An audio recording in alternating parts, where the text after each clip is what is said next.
Ravi de vous retrouver, chers amis passionnés d'astrologie et d'actualité. J'espère que vous allez bien, que vous êtes en pleine forme. En ce 11 mai 2021, nous sommes à quelques heures de cette nouvelle lune qui va se former dans le signe du Taureau et qui sera à son apogée autour de 21 heures.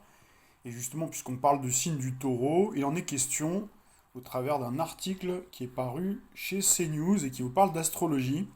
Ce signe astrologique serait le plus radin. Alors forcément, c'est un gros titre qui fait grincer des dents et qui donne forcément envie de jeter un coup d'œil, hein. Je pense que les gros titres sont souvent là pour accrocher l'œil. Après, quand vous lisez l'article, il est quand même beaucoup plus tempéré. Alors justement, on va le lire ensemble et puis on va le commenter. Alors c'est un article qui a été écrit par Nathalie Marco, je ne la connais pas, donc qui est astro coach. Alors que certains signes sont reconnus pour être dépensiers comme le bélier, d'autres au contraire ont la réputation d'être particulièrement près de leurs sous, et la palme du signe astrologique le plus regardant est décernée au taureau. Ce signe de terre, élément qui symbolise le concret et la stabilité, fait énormément attention à son argent, affirme l'astrocoach Nathalie Marco. Le taureau a besoin de confort et de sécurité, plus précisément de sécurité matérielle. Effectivement, les signes de terre en général, ils ont besoin de se sécuriser et d'avoir des subsides de côté pour pouvoir prévenir contre les lendemains qui déchantent, hein. Donc vous connaissez les signes de terre, on a la Vierge, on a le Taureau, bien sûr, premier signe de terre de printemps, la Vierge et également le signe du Capricorne. Donc c'est vrai que ce sont des signes, qui font en général plutôt attention à l'argent. Alors quand on parle du Taureau gouverné par Vénus, on a déjà vu dans d'autres capsules, que Vénus était étroitement associée à l'argent. Donc là, il faut retourner un petit peu en arrière, regarder un petit peu les capsules, les vidéos qu'on avait produites qui étaient assez complètes pour expliquer donc pourquoi Vénus donc, est aussi associée à l'argent autant qu'à l'amour. Alors on continue la lecture, c'est pourquoi il a tendance à beaucoup se préoccuper de sa situation financière et parfois à se montrer un peu pingre. Alors c'est vrai que le taureau a tendance à pas mal thésauriser, en effet. C'est vrai qu'il met pas mal d'argent de côté et qu'il est quand même content quand il voit que son compte en banque prend de l'ampleur. Alors en ce moment, ça doit être plutôt le contraire, puisque vous savez que dans le ciel, on a Jupiter, Saturne, enfin Jupiter qui va transiter d'ici quelques jours dans le signe du poisson, donc ça devrait aller un petit peu mieux pour les natifs du taureau, mais jusqu'à présent, donc le taureau reçoit Uranus. Donc Uranus qui est en chute, vous le savez, on en a très souvent parlé, et donc qui arrange pas les affaires des taureaux. Et on a également Saturne, qui est en embuscade, donc qui forme ce cycle, très dur, Saturne-Uranus, donc qui explique d'ailleurs pourquoi en ce moment, vous avez les restaurateurs notamment, puisqu'on retrouve pas mal de natifs du taureau, ou en tout cas des gens qui sont marqués par le signe du taureau, qui travaillent dans le signe de la restauration, et donc Saturne, ça symbolise les limitations, Uranus, donc n'est pas à son aise, donc effectivement ça fait chuter, l'épargne, et donc on a bien expliqué dans le passé qu'il y avait un transfert finalement de richesse entre l'économie réelle, donc là on parle bien du taureau, et puis on a cet argent-là qui va vers l'économie numérique. Et là on retrouve bien Uranus, le maître du Verseau, où nous avons eu, où nous avons encore d'ailleurs Jupiter et Saturne, dans le signe du Verseau. Donc effectivement, le taureau a besoin d'avoir de l'argent de côté, et là en ce moment, avec ce qui est en train de se passer en ce moment, cette crise politico-sanitaire, on est en train de faire les poches justement aux épargnants. Aux épargnants. Alors pourquoi le taureau a besoin d'avoir de l'argent? Parce que c'est vrai qu'il a besoin de sécurité, il a besoin aussi d'avoir une maison. Très souvent, les taureaux sont propriétaires. Et pour être propriétaire, il faut épargner, bien sûr. Il vaut mieux arriver avec des bas de laine, voire beaucoup plus, avec un bel apport pour pouvoir présenter ça à son banquier et puis surtout avoir un compte plutôt garni pour pouvoir justement prétendre à un crédit immobilier complémentaire pour pouvoir s'offrir sa belle maison, puisque le taureau c'est le signe de la vie, c'est un signe qui aime bien aussi recevoir, qui aime bien être dans son petit jardin, faire un bon petit barbecue, un bon repas. C'est un jouisseur, c'est un épicurien, voire un hédoniste, les taureaux. Donc voilà pourquoi aussi il a besoin d'avoir de l'argent de côté. Reprenons la lecture, c'est pourquoi il a tendance à beaucoup se préoccuper de sa situation financière et parfois à se montrer un peu pingre, que les personnes nées entre le 20 avril et le 21 mai ne se froissent pas pour autant. En effet, ce ne sont que des généralités. Pour avoir une analyse complète, il faut prendre en compte l'ascendant, la lune les autres caractéristiques du thème astral, sans compter que cela dépend aussi de l'éducation de chacun. Je suis tout à fait d'accord avec ces propos. Alors si ces comptes sont dans le rouge, c'est la panique totale pour le taureau, c'est vrai. Poursuit la spécialiste avant de souligner que ce signe apprécie les produits de bonne qualité, c'est un épicurien, c'est ce que nous disions. Ainsi, il n'hésitera pas à mettre la main au porte-monnaie si c'est pour acheter un grand cru, par exemple. C'est vrai que le taureau est souvent amateur de vin. En revanche, même s'il est malheureux dans son couple, il peut décider de ne pas divorcer pour ne pas perdre le confort matériel qui est induit par cette union précise. Donc l'experte Nathalie Marco en connexion intérieure et relations du couple. Alors c'est vrai qu'en ce moment, en revanche, vous savez que les astres chahutent, donc les taureaux pour l'aspect financier, mais également pour l'amour. Vous voyez que tout est lié. Et on retrouve pas mal de taureaux malheureusement qui sont conduits à se séparer à cause justement de cette dissonance saturno-uranienne. Donc Uranus qui vient les bousculer et qui vient donc leur demander de changer un petit peu leurs habitudes, de rénover le couple. Et puis aussi, il y a malheureusement pas mal de couples qui ont souffert. On en a déjà parlé dans de précédentes vidéos. Donc de ces confinements à répétition, avec toutes les contraintes que ça occasionne, et qui fait que forcément, à un moment donné, quand il y a trop de promiscuité ou quand on se retrouve un petit peu trop souvent, alors il y a eu des couples qui ont été très heureux de se retrouver un peu plus souvent avec les enfants, ceux en tout cas qui ont une demeure donc qui permet quand même de vivre avec certains conforts. C'est sûr que c'est plus facile de vivre dans un 250 mètres carrés que dans un 35, 40, 50 mètres carrés à 4 ou 5 dans une même demeure. C'est beaucoup plus compliqué, donc effectivement en ce moment les taureaux sont sous tension, mais c'est vrai qu'en règle générale le taureau est plutôt quelqu'un donc de constant en amour et quand il est engagé avec quelqu'un, ça démarre doucement, mais en général ça dure très longtemps. Alors continuons la lecture. Capricorne et Vierge complètent le podium, donc là encore une fois on retrouve les signes de terre. Sur la deuxième marche du podium, donc des signes qui gardent un œil aiguisé sur leur bourse, on retrouve le Capricorne. Pour lui, un sou est un sou, mais contrairement au Taureau qui cherche la sécurité, donc il va surtout chercher, lui, la rentabilité, l'efficacité. Donc là, on retrouve bien le Capricorne gouverné par Saturne. Saturne, donc, qui est encore plus regardant, encore plus précis, pointilleux, minutieux, donc il va éplucher tous les comptes ses comptes en banque, au jour le jour d'ailleurs. D'ailleurs, Saturne, c'est alias Chronos, le maître du temps, donc ça veut dire que c'est quelqu'un qui peut regarder très régulièrement son compte en banque pour voir s'il n'y a pas une anomalie, pour voir si la dernière paye est rentrée, etc. Et c'est vrai que Saturne, c'est la planète de la restriction, c'est aussi la planète de l'expertise. Donc c'est vrai qu'on retrouve aussi pas mal de Capricorne et Taureau. On retrouve d'ailleurs cette combinaison, des gens qui sont très marqués à la fois par le Taureau, le Capricorne, on pourrait ajouter également le Scorpion. On les retrouve souvent dans les systèmes bancaires. D'ailleurs, quand on parle de système, on a bien Saturne. Saturne qui symbolise bien les structures. Alors on continue la lecture. Donc le Capricorne va faire en sorte de fructifier son argent en le plaçant intelligemment ou en investissant dans la pierre. Et peu importe si ces placements ne portent leurs fruits que dans plusieurs années. Car ce signe de terre n'est pas pressé et pense à long terme. Effectivement, Saturne, encore une fois, on retrouve la longueur, on retrouve le fait donc de penser au lendemain qui déchante. C'est-à-dire de se dire, bon, on va investir pour avoir une sécurité et d'être patient surtout, puisque le Capricorne est réputé pour sa patience. Donc là, on retrouve bien Saturne, qui est capable, effectivement, de patienter un certain temps pour avoir le retour sur investissement. C'est d'ailleurs la même chose pour le travail. Quand le Capricorne se lance dans une activité, souvent il vise à long terme. Il se dit, avant la fin de ma carrière, il faut que j'ai atteint les sommets. Donc là, on parle bien des sommets, comme la chèvre qui gravit donc les sommets d'une montagne, donc avec des passages qui sont escarpés, qui sont difficiles, où il faut attendre parfois, où il faut s'y prendre autrement, il faut passer par un autre angle pour arriver à ses fins. Donc là, on retrouve bien effectivement le Capricorne. Enfin, la Vierge, le signe de la Vierge, occupe la troisième place du classement. Ces natifs sont connus pour être très économes.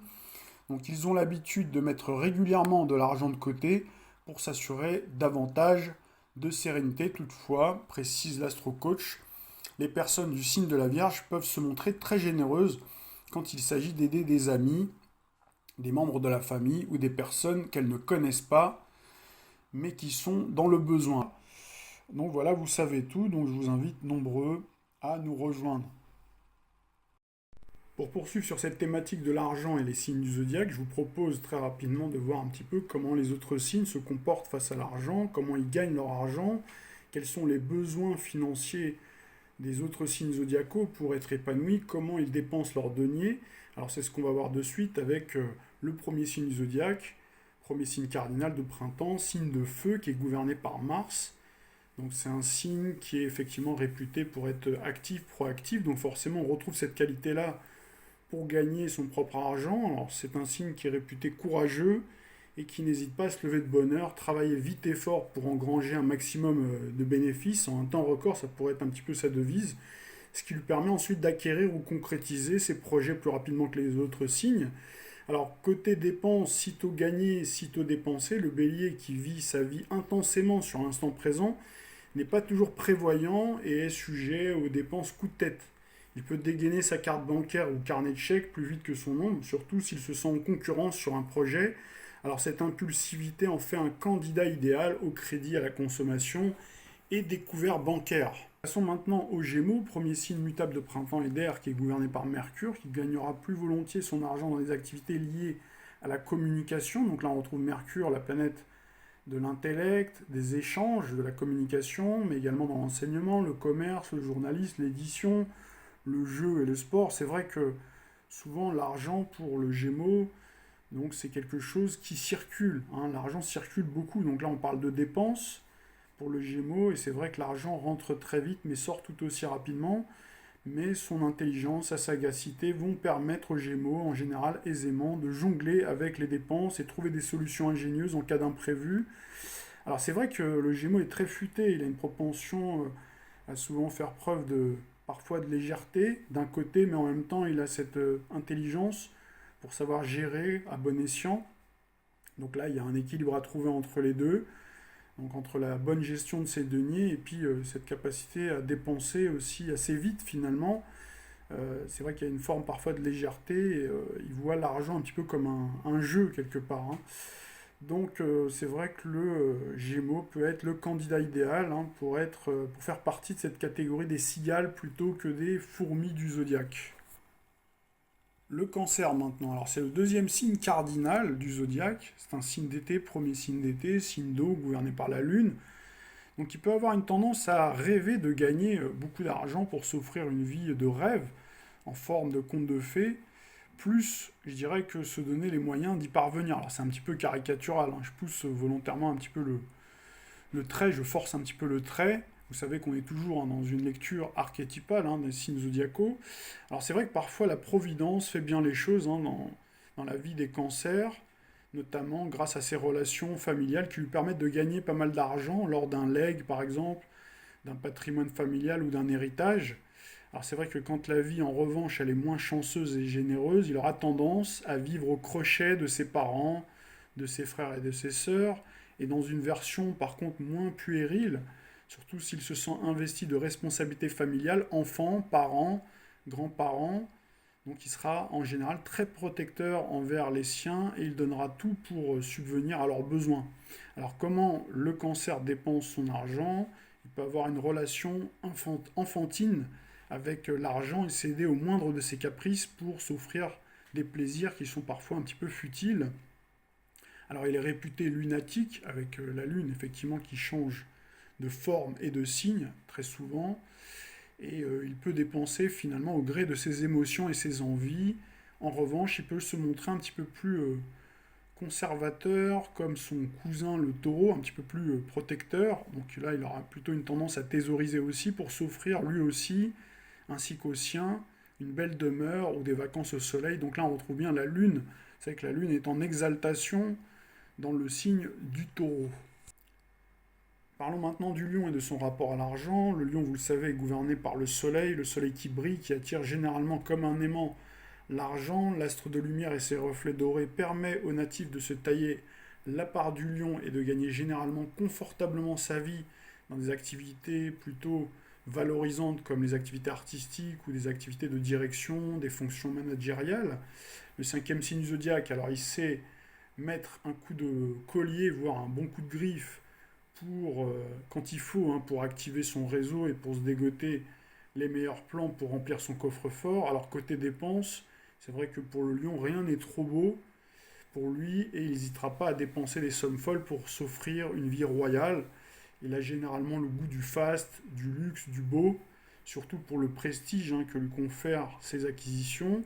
Alors il est généralement généreux, il sait gâter son entourage et leur offrir une hospitalité princière. Maintenant du signe de la Vierge, on en a dit quelques mots tout à l'heure au travers de l'article, donc est gouverné par Mercure. Donc c'est vrai que la Vierge a plutôt tendance à gagner sa vie, surtout en se rendant utile aux autres et en leur offrant ses meilleurs services. C'est vrai que le sixième signe zodiaque cherche avant tout la sécurité matérielle et a souvent tendance à opter pour une activité aux revenus réguliers, même si donc, ses revenus sont modestes.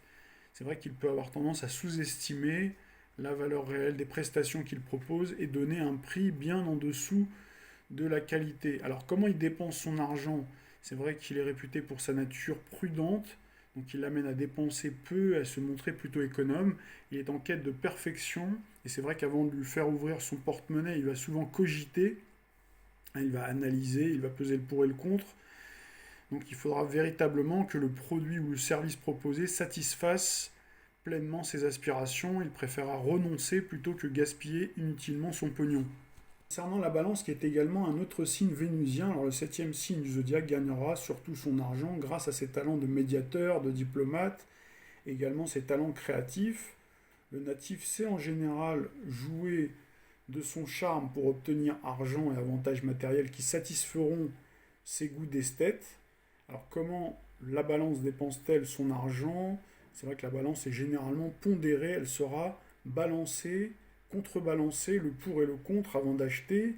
Elle aura toutefois un faible lorsqu'elle se trouvera face à une prestation ou un produit qui répond à son goût pour le beau, pour le faste, pour le luxe, ce qui peut en fin de compte très vite la faire basculer vers la catégorie des paniers percés. Tout dépendra encore une fois de la position de Vénus, de Saturne également, qui est là pour tempérer les ardeurs, donc qui lui permet de garder la raison et les pieds sur terre. Venons-en maintenant au Scorpion, qui est le huitième signe zodiaque, qui est gouverné par Pluton, qui sera motivé à gagner de l'argent, surtout pour le pouvoir, le contrôle, donc que lui confère cet argent sur sa vie, voire sur les autres.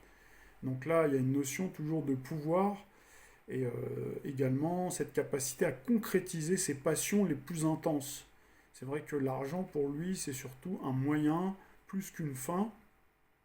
Et le natif, donc, a souvent beaucoup de flair pour gagner, pour exceller dans le domaine de la finance. C'est vrai qu'il est capable d'échafauder des plans très sophistiqués pour gagner un maximum de blé, quitte parfois d'ailleurs à sortir des sentiers battus. On peut le retrouver dans des métiers à risque comme sportif de très haut niveau ou cascadeur, par exemple. Également, par exemple, dans la police d'élite avec des primes de risque donc très importantes. Également dans les métiers bien sûr de la finance comme le trading, donc qui comporte certains risques.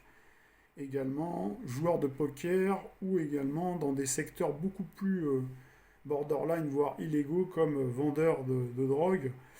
Également dans les secteurs du monde artistique, le monde du cinéma, puisqu'il est capable de se transformer. Et on le retrouve également très passionné pour les métiers qui sont liés à acteurs ou actrices pour films pour adultes. Concernant les dépenses, le Scorpion ne dépense pas à tort et à travers son argent, mais est capable de sortir le carnet de chèques quand un projet ou un produit va l'emballer. Il sait généralement d'instinct sur quel projet ou produit financier placer son argent pour non seulement le satisfaire, mais lui rapporter un maximum de dividendes. Parfois, le goût du risque l'amène à investir sur des placements plus ou moins toxiques. Avec lui, c'est la richesse ou la banqueroute. En général, lorsqu'il tombe bas, il possède une capacité à se refaire très vite la cerise. Si on parle du Sagittaire en matière de finance et en matière d'argent, il est généralement bien loti puisque Jupiter est réputé par les anciens comme étant le grand bénéfique du système solaire, donc il permet au Sagittaire d'attirer une chance insolente quand il s'agit d'attirer l'argent à lui et la bonne fortune. Alors c'est vrai que s'il y a un poste qui est bien rémunéré, qui va recruter, c'est généralement sur lui que ça tombe, donc c'est un gros coup de chance, hein, forcément, qui est aussi associé à certains talents. Alors si l'activité lui permet également de joindre l'utile à l'agréable, c'est vrai que le centaure est souvent élu des cieux pour occuper le job idéal, où il va faire plein de rencontres enrichissantes, d'ailleurs au sens propre comme au sens figuré. Il va étoffer son carnet d'adresses, son réseau, et donc ce qui va lui permettre souvent de trouver des très bons plans, donc qui vont lui permettre de gagner pas mal d'argent. Très souvent, il va cumuler dans les entreprises dans lesquelles il va évoluer, souvent d'ailleurs des grands groupes, hein, des grandes structures, des voyages, des dîners d'affaires qui sont offerts gracieusement par l'entreprise. Donc ce sont des tas d'avantages en nature qui viennent se cumuler à son salaire habituel. Alors comment le Sagittaire dépense-t-il son argent? Le Sagittaire a la réputation d'être généreux. Plus il dépense et plus finalement le ciel lui permet de gagner encore une fois plus d'argent, hein, à chaque fois. Donc ça c'est aussi un cercle vertueux. C'est vrai qu'il est généralement optimiste et la nature fait bien les choses. Et quand la Providence s'y met, eh ben, elle se charge de pallier ses excès aussi, puisque le Sagittaire peut être excessif et avoir des dépenses somptuaires. Donc c'est vrai qu'avec Jupiter, eh ben, ça lui permet de renflouer son compte bancaire en cas de coup dur. Rares sont les Sagittaires qui sont sans le sou. Si certains vivent modestement, c'est qu'ils sont riches autrement. Ça peut être sur le plan culturel, humainement, ou en optant pour une philosophie de vie zen. Le Capricorne, on en a parlé tout à l'heure, donc c'est un signe de terre, il fait partie de cette famille-là. Il est gouverné par Saturne qui comptera avant tout sur son ambition, ses compétences, son expérience et sa persévérance au travail pour atteindre la sécurité financière. Alors c'est vrai que le Capricorne est très pragmatique, et lui, en revanche, contrairement au Sagittaire, le signe précédent, il ne croit pas en la chance pure, et il aura plutôt tendance d'ailleurs à s'en méfier, voire à mépriser ceux qui parviennent à gagner beaucoup d'argent sans faire trop d'efforts. Pour lui, gagner beaucoup veut nécessairement dire qu'on a fourni une qualité professionnelle en conséquence, et il misera souvent sur la durée et le temps, donc ils sont ses alliés pour, en fin de compte et en fin de carrière, parvenir donc à partir à la retraite avec des subsides, hein, bien mérités, donc avec une accumulation de points retraite confortable et bien mérités. Alors, comment dépense-t-il son argent? Le Capricorne fait partie, comme ses amis signes de terre, de la catégorie des signes économes, hein, donc c'est l'héritier, hein, de Chronos, qui n'hésite pas d'ailleurs à suivre au jour le jour les mouvements de son compte bancaire pour être certain qu'il n'est jamais pris en flagrant délit de découvert par son banquier. C'est vrai que c'est quelqu'un qui est généralement intègre et honnête et qui veut donc que tout soit bien rangé, y compris son compte bancaire. Alors il va traquer la moindre dépense superflue. Et donc s'il ouvre les cordons de la bourse, hein, c'est pour s'offrir une acquisition qui lui offre toutes les garanties en termes de qualité, de fiabilité et de longévité. Alors c'est vrai que les vendeurs d'aspirateurs ou les VRP de tout poil, donc ceux qui font du tap-tap, hein, qui tapent à la porte, sont prévenus. Si vous avez en face de vous un Capricorne comme prospect ou comme potentiel client, mieux vaut connaître, hein, tous les détails techniques et les alinéas de garantie des conditions générales de vente les plus pointues pour parvenir à le faire dégainer la carte bleue. Maintenant du 11e signe zodiaque, le Verseau, gouverné principalement par Uranus, qui comptera avant tout sur son sens de l'anticipation, de l'innovation et son génie créatif pour gagner un maximum d'argent. Ce qui compte avant tout pour le Verseau, c'est la liberté financière, d'accéder à cette liberté financière, ou du moins d'avoir la liberté tout court, même s'il n'a pas l'argent qui va avec, hein. C'est-à-dire que le Verseau est tout à fait capable d'accepter de gagner modestement sa vie à condition d'être son propre patron, c'est-à-dire d'être indépendant et de travailler en libéral, plutôt que de travailler pour quelqu'un d'autre, hein. Bosser pour un patron, c'est pas trop son truc. Donc c'est vrai que c'est quelqu'un qui a besoin de travailler en fonction de ses aspirations. Et c'est vrai qu'avec le Verseau, il n'y a pas de juste milieu finalement. C'est soit il peut faire partie de cette catégorie des gens très riches, hein, qui ont réussi en libéral par exemple, ou dans des fonctions où il bénéficie d'une certaine autonomie, soit on le retrouve carrément en marge de la société avec son baluchon. Alors c'est vrai que le Verseau, en termes de dépenses, eh ben, il aura tendance à être plutôt judicieux dans ses choix. Il va surtout opter, alors ça c'était surtout à une certaine époque, notamment fin des années 90 où nous avions Uranus qui transitait le signe du Verseau, il avait tendance à être le premier à accéder à des nouveaux concepts, des nouveaux téléphones. Par exemple, quand on a eu la téléphonie mobile qui est arrivée, on a eu l'avènement d'Internet, etc. Donc là, on l'a retrouvé plutôt premier, hein, plutôt à l'avant-garde, et donc il se jetait sur tout ce qui était novateur. On peut retrouver d'ailleurs encore aujourd'hui des Verseaux qui sont dans cette tendance-là, mais c'est vrai qu'on peut aussi avoir cette tendance inversée avec Uranus aujourd'hui qui prend à contre-pied le Verseau, et c'est vrai que dans ces cas-là, en tout cas quand il était le premier à acquérir des produits ou services d'avant-garde, bah forcément il fallait payer le prix, puisque le Verseau aime bien se singulariser. Et donc si on est le premier, donc forcément, par exemple pour un produit, il n'y a pas d'économie d'échelle, donc ça veut dire qu'on paye très fort le prix. Par exemple, un écran plat, quand c'est arrivé, avant que ce soit produit en série, ben, ça coûtait une blinde, ça coûtait une fortune. Donc voilà un petit peu le Verseau dans ses dépenses. Alors c'est vrai que le Verseau est très intelligent, généralement communicatif, et c'est vrai qu'il sait activer son réseau et choisir le meilleur produit et service pour un bon rapport qualité-prix. C'est vrai que c'est un fin technicien également, avec Saturne.